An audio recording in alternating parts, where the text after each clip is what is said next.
આજનો મુદ્દો છે વિદ્યુત ચુંબકીય તરંગોનું ઉદ્ગમ. વિદ્યુત ચુંબકીય તરંગોનું ઉદ્ગમ કેમ ઉત્પન્ન કરી શકાય વિદ્યુત ચુંબકીય તરંગોનું એના વિશે વાત કરીએ આપણે.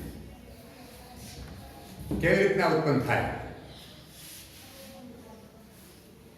જો આપણે ભણી ગયા કે વિદ્યુત ભાર સ્થિર હોય, વિદ્યુત ભાર કોઈ વિદ્યુત ભાર સ્થિર હોય, આ કોઈ ક્યુ વિદ્યુત ભાર સ્થિર છે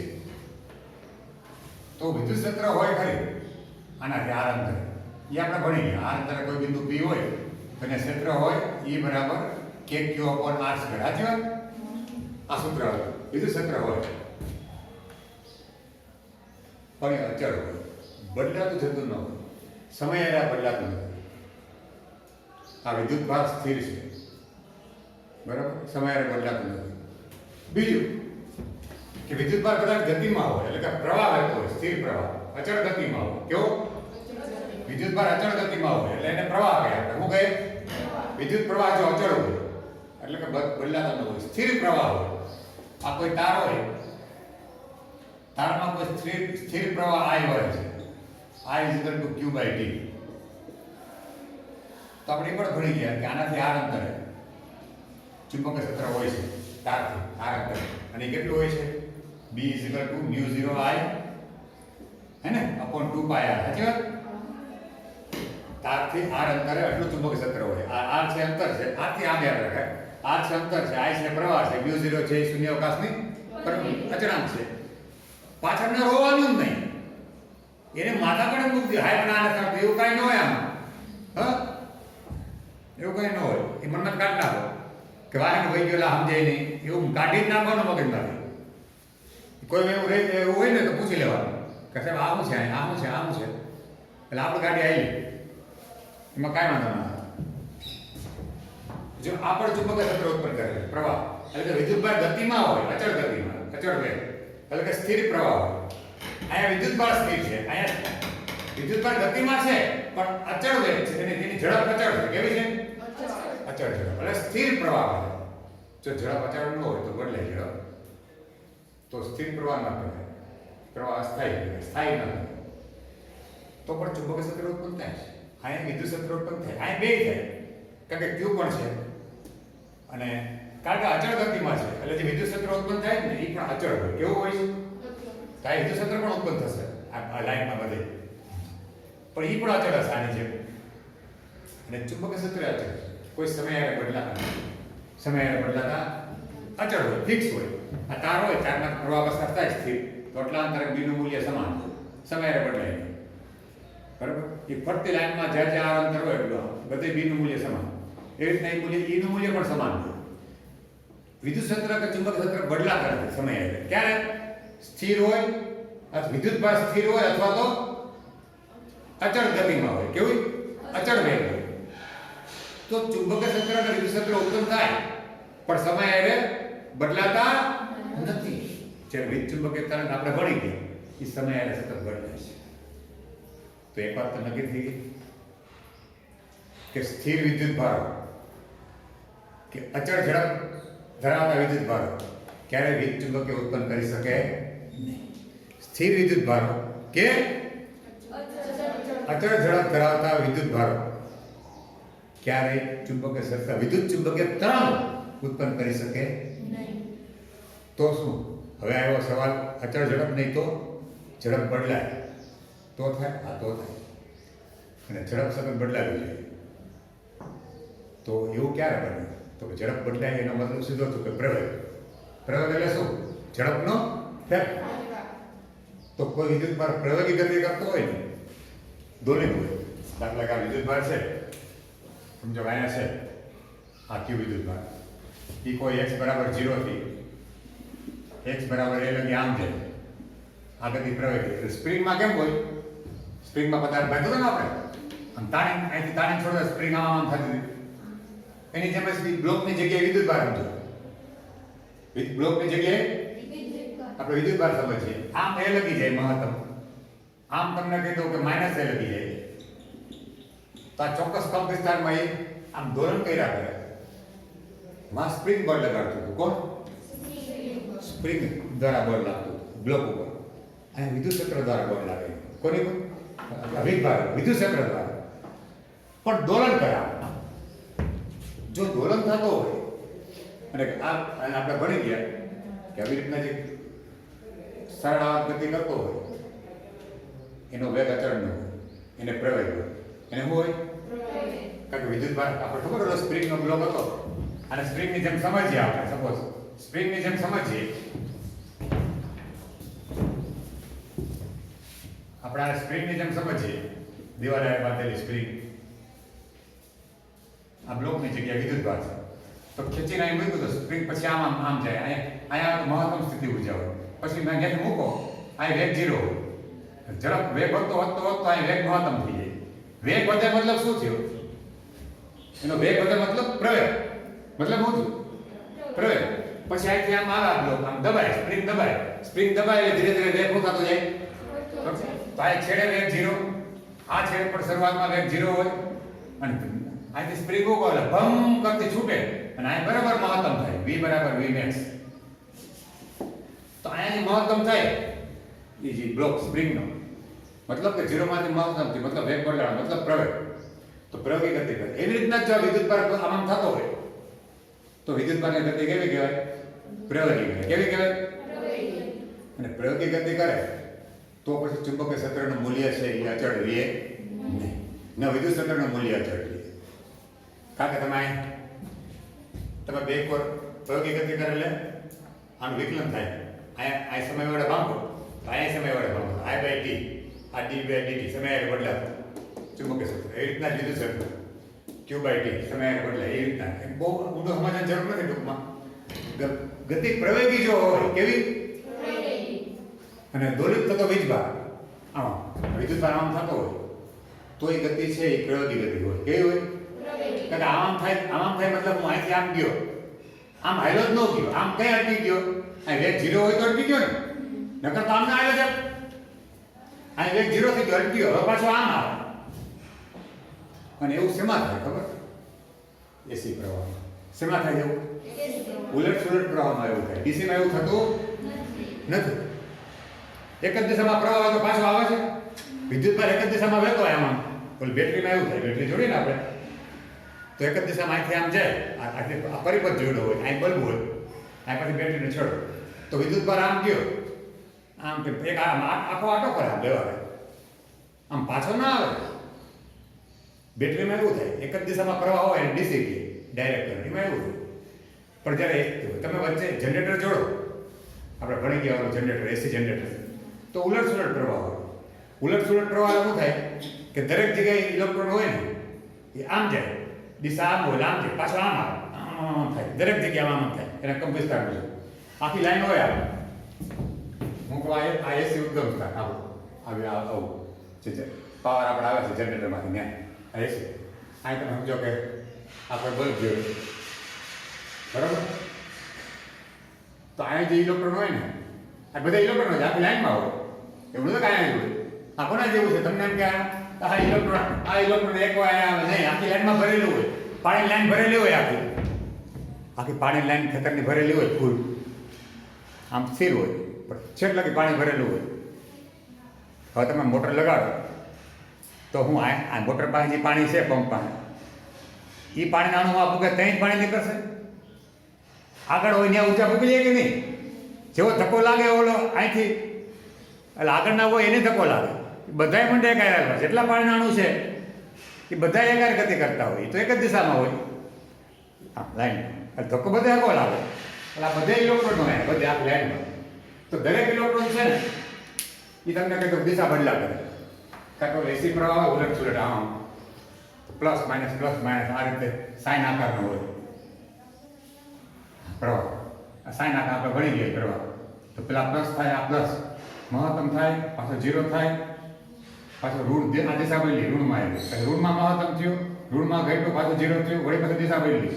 તમે જો દિશા બદલે છે પ્લસ માઇનસ પ્લસ તો એક પ્લસ થાય તે સમજો કે આમ બળ લાગતું આને પર આમ તો માઇનસ થાય કે આમ લાગે કે આમ જાય ઇલેક્ટ્રોન અને પાછું અટકી જાય પાછો આમ આવે તો આમ થયા કરે આ ઇલેક્ટ્રોન આમ થયા કરે આમ થાય અહીંયા દરેક ઇલેક્ટ્રોન પોતાના સ્થાન આસપાસ આમ પ્રયોગી ગતિ કરતો હોય. કેવો અને આવો પ્રયોગી ગતિ કરતો, આવો દોલન કરતો વિદ્યુત ભાર છે એ સમય સાથે બદલાતા જતા ચુંબકીય ક્ષેત્ર અને વિદ્યુત ક્ષેત્ર ઉત્પન્ન કરે, એટલે એ વિદ્યુતચુંબકીય તરંગ ઉત્પન્ન કરે. એટલે એસી પ્રવાહ છે ને, આમાં ક્યાંય પણ અત્યારે આમાં પ્રવાહ આ ચાલુ જ છે, જેમ કે આ બલ્બ થાય છે, આ એસી પ્રવાહ છે, તારે તો વિદ્યુત ભાર દોલન કરે જ છે. અહીં તમે ક્યાંક રાખો ને રેડિયો તો કર અવાજ આવે, કારણ કે તરંગો ઉત્પન્ન થાય છે. વિદ્યુત ચુંબક તરંગ બધાની આસપાસ છે જ. આપણે મીટર રાખીએ મોબાઈલનું ઇલેક્ટ્રોમેગ્નેટિક વેવ માપવાનું તો દેખાય તમને, બરાબર, પણ ડીસીમાં ન દેખાય, કારણ કે આની અંદર દોલન કરે, ચાલુ છે, એસી છે. હાલ આપણે કઈ છે, આપણા ઘરમાં આવે છે એસી આવે, ઉલટ સુલટ આવે છે, અને એટલે આપણે તો શોર્ટેજ લાગે છે, કારણ કે ઉલટ સુલટ થાય એટલે શું થાય, બેટરી હેડીએ ને કારણ કે 36 વોલ્ટની બેટરી હેડે તો એટલો શોર્ટ ન લાગે, 12 વોલ્ટની છે, પણ એસી હેડી જાવ ને 12 વોલ્ટ છે થોડો આંચકો લાગે થોડો, કારણ કે એમાં શું થાય, આપણા જે અંદરના લોહીના અણુ હોય એને એક જ દિશામાં જતા હોય તો વાંધો ના આવે, કારણ કે આપણે લોહી એક દિશામાં ફરતું હોય કે ઉલટ સુલટ ફરતું હોય, એક જ દિશામાં હોય ને, અને ઓલો શું કરે, પ્રવાહ એસી આવે એટલે શું કરે, એ આમાં થતો હોય, તો ભેગા લોહીને આમાં કરે, તો આપણે આમાં કરીએ છીએ રુચિએ, સમજ્યા? એસી એટલે આ થાય ને આમાં આ ઉલટ સુલટ પ્રવાહ સતત દિશા બદલે, અને આવું સમજો 50 હર્ટ્ઝ હોય, આપણે અહીં અમેરિકાના 60 હર્ટ્ઝ હોય, 50 હર્ટ્ઝનો મતલબ એવો થઈ ગયો કે 1 સેકન્ડમાં એ 50 વાર દોલન કરે. કેટલી વાર? ઇલેક્ટ્રોન 1 સેકન્ડની અંદર 50 વાર દોલન કરે. 1 સેકન્ડ જાય ને તો 50 વાર આમ થઈ જાય, 50 વાર પર સેકન્ડમાં. પછી કેટલા આગળ જાય, આમ કમ્પ્યુટર કેટલો મોટો હોય એ કેટલા વોલ્ટેજ છે એની બહાર આવે. ઓછા વોલ્ટેજ હોય તો ઓછો આગળ જાય, વધારે વોલ્ટેજ હોય તો વધારે આગળ જાય, અને જેટલો વધારે આગળ જાય એટલો આપણે વધારે ગુજારે. એટલે જેટલા વોલ્ટેજ વધારે હોય એસી વોલ્ટેજ એ વધારે આપણે છોડ લાગે.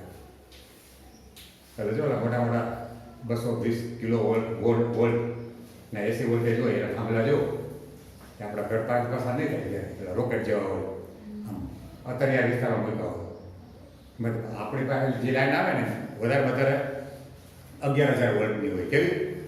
આ ઘરમાં 220 વોલ્ટ આવે તો 220 જ્યાંથી આવતા હોય પીસી એની ઉપર જે લાઈન હોય ને એ ત્રણ વાયર એ ખેતરમાં પસાર થાય છે, એ થતી હોય, એ આમ થાય એ 11,000 વોલ્ટ હોય. અને 11,000 વોલ્ટ જ્યાંથી આવતા હોય એ 200 એ 66 ગઈ 66,000 વોલ્ટ હોય. એ આપણા ખેતરમાંથી કે ઘરમાંથી લગભગ પસાર ન થાય, જ્યાં લાગે બીજા રસ્તામાં, અને એને થાંભલાય ઊંચા હોય કેટલા બધા, કારણ કે એ એટલું ચુંબકીય ક્ષેત્ર ઉત્પન્ન કરે સમય બદલાતો. હા, તો કે પ્રવાહ તો નજીક ઉભા હોય તો આપણે કંઈથી આમ તાણી લઈએ, થોડાક નીચે ઉભા હોય તો આ બધું એટલું બધું ચુંબકીય ક્ષેત્ર નજીક, દૂર જાવ એટલે ઘટતું જાય, અંતર વધે તો સૂત્ર છે ને, અંતર વધે તો બે ઘટતું જાય એમ. એટલે કેવળ પ્રવાહથી કે દોલન કરતો વિદ્યુત ભાર શું ઉત્પન્ન કરે? વિદ્યુત ચુંબકીય તરંગ, અને એ ઉલટ સુલટ પ્રવાહમાં થાય. કોઈ પણ રીતે તમે દોલન કરાવો એને પ્રયોગી ગતિ કરો એટલે વિદ્યુત ચુંબકીય તરંગ ઉત્પન્ન થાય. આવો પ્રયોગ સૌપ્રથમ હર્ટ્ઝે કર્યો પ્રયોગશાળામાં. હર્ટ્ઝ જર્મન વૈજ્ઞાનિક હર્ટ્ઝે પ્રયોગશાળામાં ટૂંકી આપણે રેડિયો તરંગ પ્રકાશ કરતા ઓછી આવૃત્તિ, પ્રકાશના તરંગો કરતા 10⁻11 એ ક્રમની આવૃત્તિના તરંગો એને ઉત્પન્ન કરી દેખાડ્યા. 10⁻11 હર્ટ્ઝ, બરાબર? આટલા સોરી આ તરંગ લંબાઈ બંને પણ આવૃત્તિ છે હર્ટ્ઝ. તમારે આપ્યું કોષ્ટક પર જવું, આનાથી નીચે રેડિયો તરંગો આટલા તમે ઉત્પન્ન કરી શકો. ઇલેક્ટ્રોનિક પરિક્રમા આટલી આવૃત્તિ બનાવી શકો. આનાથી વધુ આવૃત્તિ જોઈતી હોય તમને એમ થાય કે પીળો પ્રકાશ છે, યલો પ્રકાશ, પીળો પ્રકાશ, કેવો પીળો પ્રકાશ છે, એની આવૃત્તિ છે ને એ 10⁻14 ઘાત જેવી છે. 6 ગુણ્યા આટલા હર્ટ્ઝ છે. પણ આપણે 1 સેકન્ડમાં વિચાર કરો, 1 સેકન્ડમાં આટલી વાર આમ કેમ કરાવવું? આટલા લગી થાય છે મહત્વ. આપણે એવા પરિપથ બનાવી શકીએ છીએ ઇલેક્ટ્રોનિક કે 1 સેકન્ડમાં જે ઇલેક્ટ્રોન હોય ને એ એ 10 ને 11 ઘાત, એટલે એ આપણે બોલતા કરી લે લગભગ એક હજી તાકા નહીં પણ 3 કિલો હે ને 6 મેગા, પછી 9 ગીગા અને 12 ટેરા. હવે તમે તો ટેરાથી પરિચિત છે, ટેરાબાઇટ આવે ને મેમરીની સાઇઝ, પેલું કાર્ડ કેવું મેમરી કાર્ડ. ગીગાબાઇટ તો આવે જીબી, ગીગાબાઇટ એટલે જીબી, જીબીથી પરિચિત ન હોય તમે. અને જીબી એટલે 10 ની 9 ઘાત, કેટલી 10 ની 9 ઘાત જીબી ગીગાબાઇટ, ગીગા. તો સમજો ને કે 9 ને 2 11, તો 100 ગીગા હર્ટ્ઝ થઈ ને. શું થાય? 100 ગીગા હર્ટ્ઝ આવૃત્તિ તમે ઇલેક્ટ્રોનિક પરિપથમાં બનાવી શકો અને વ્યવહારમાં તમે દોલન કરાવી શકો. એનાથી વધારે કરાવી શકાતા, એટલે પીળો પ્રકાશ તમે આ રીતે ઉત્પન્ન ન કરી શકો પરિપથ બનાવીને. આ પરિપથ બનાવ્યું, આમ કર્યું અને પીળો પ્રકાશ આ મળ્યો, થવો જોઈએ વ્યવહાર. વિદ્યુત ચુંબકીય તરંગ, કારણ કે પ્રકાશ પણ શું છે? વિદ્યુત ચુંબકીય તરંગ છે. તો એ દોલિત કરતો વીજભાર કરાવો તમે એટલે આવૃત્તિથી, પણ એ શક્ય નથી પરિપથ બનાવવો. એટલે હર્ટ્ઝે છે ને આના કરતાં ઓછી આવૃત્તિના તરંગો પર કામ કર્યું હતું અને એને પ્રયોગશાળામાં ઉત્પન્ન કરી દેખાય. એને આવી રીતે પરિપથ બનાવ્યો હતો. તમારા શ્રેણી કોર્સમાં વચ્ચે ગેપ રાખ્યો હતો, અહીંથી ઇલેક્ટ્રોન છટક્યા, વચ્ચે તિખારા જેવું થયા. આપણે કેમ લાઇટરમાં હોય, લાઇટરમાં થાય તિખારો, એ તિખારો બીજું કાંઈ નથી, પણ ઇલેક્ટ્રોન એક જગ્યાએ ક્યાં ગયો? હવામાં જાય ને, એટલે હવાનું આયનીકરણ કરે. આયનીકરણ કરે ને એટલે આપણીમાંથી પ્રકાશની આવૃત્તિ જેટલા અમુક પ્રકારની એ તરંગો ઉર્જા બહાર એટલે આપણને પ્રકાશ ખરેખર એ વિદ્યુત બહાર જ ગતિ કરી ન્યાય.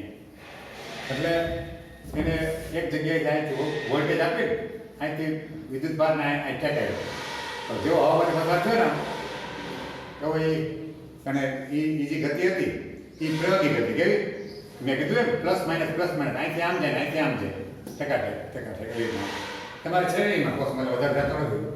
એ પ્રયોગશાળામાં એને ઉત્પન્ન કરી દેખાડ્યા વિદ્યુત ચુંબકીય તરંગ હર્ટ્ઝ સૌપ્રથમ.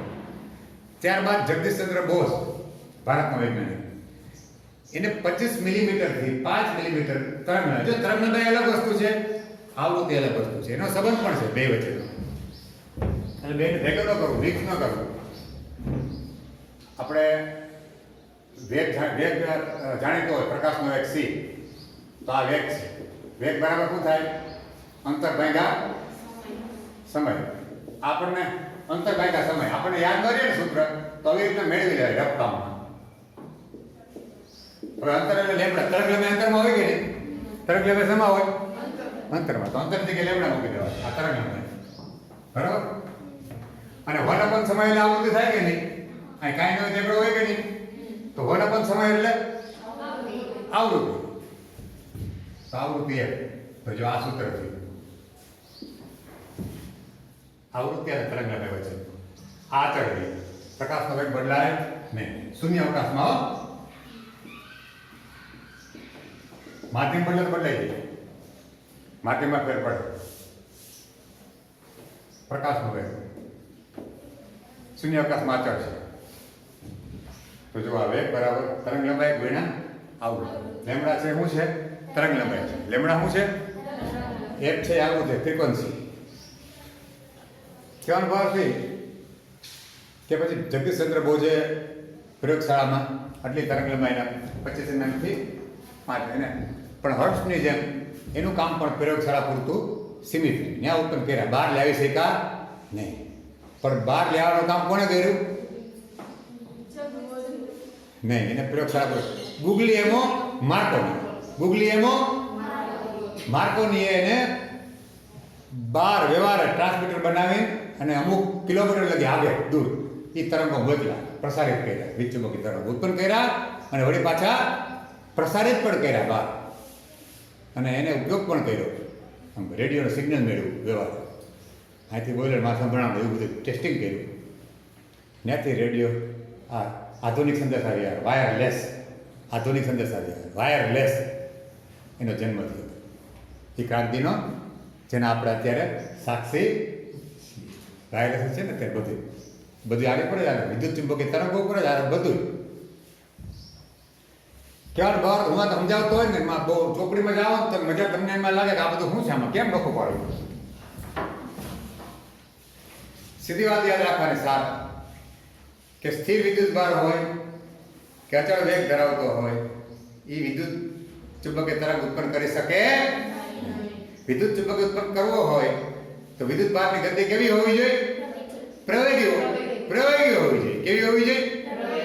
પ્રવેગી હોવી જોઈએ. એટલે કે વિદ્યુત ભાર દોલન કરતો હોવો જોઈએ. કારણ કે દોલિત ગતિ છે એ પ્રવેગી છે. દોલિત કેવી છે? કારણ કે એકદમ અહીંથી અહીંયા આવે તો વેગ 0 થઈ જાય, પાછા મહત્તમ થાય. એનો મતલબ એ જ થયો ને. દોલન કરવાનો મતલબ શું થયો? કે પાછ આવજા કરે. શું કરે?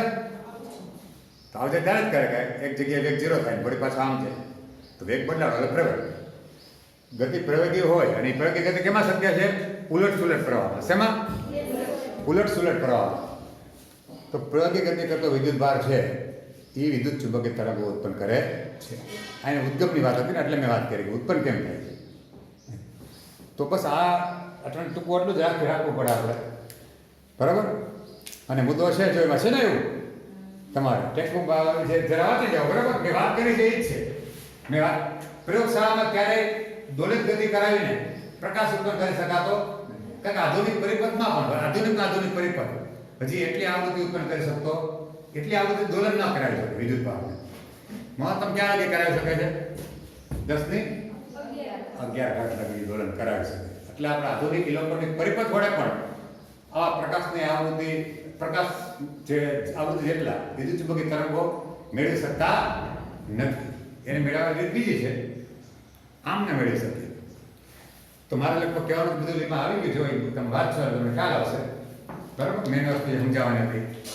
જરા વાંચી જાઓ અને વાંચી જાઓ ફકર લીટી યાદ ના રાખવાની, ફૂલ સ્ટોપ કોમા એવું કાંઈ નહીં. ઓકે, એને સારા વાંચો અને કાંઈ પ્રશ્ન હોય તો પૂછજો.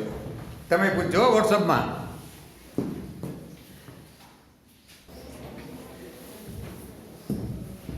ધન્યવાદ વિદ્યાર્થી મિત્રો.